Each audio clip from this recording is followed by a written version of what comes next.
श्रीकांत तो बर्तमान माने सबू श्रेणी लोक भोट पाँच समकक्ष प्राय कहीं ये दी जन नेता नुहति से तो बहु भोट रे जीतबे ये नीलगिरी सी प्रथम स्थान रे रे आ बालेश्वर गोटे इतिहास सृष्टि करेंगे कहीं करेंगे ना सी समय जो काम कर बीजेडी एमपी जड़े गले बीजेपी जड़े एमपी मंत्री गले किसी करना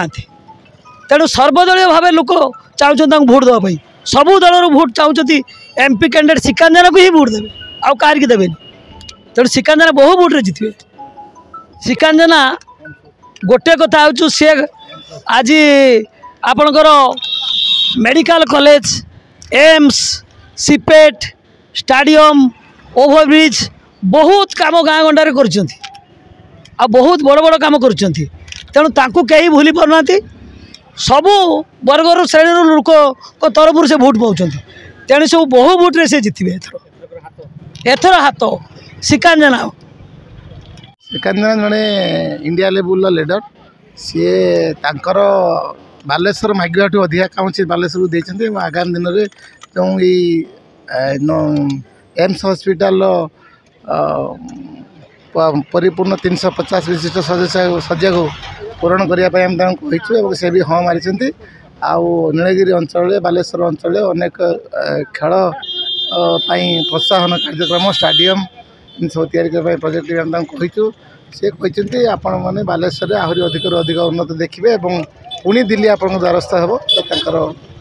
आख्य अच्छी तेणु आम समस्त स्वागत कर बालेश्वर प्रतापनगर तो कार्यक्रम देखिले प्रतापनगर आम अंचल लोक कार्यक्रम देखिले आउ विषय कहवा भल लगुना ये केवल वाक्य से वीर हमें मात्र जो रेखाश्री सामंत सिंहार जो प्रकार भाषागत आचरण एवं कार्यकर दक्षता अच्छी कि आम जान तो से परिप्रेक्षी श्रीकांत जेना जड़े हेवीवेट लीडर एवं पाखे बहुत दिग्दर्शन अच्छी लोक मैंने बालेश्वर में कार्यक्रम देखते विगत दिन ये रवि जेना थे प्रताप षडंगी थे से भी लोक मैंने देखी लोक मैंने डिसीजन नहीं सारी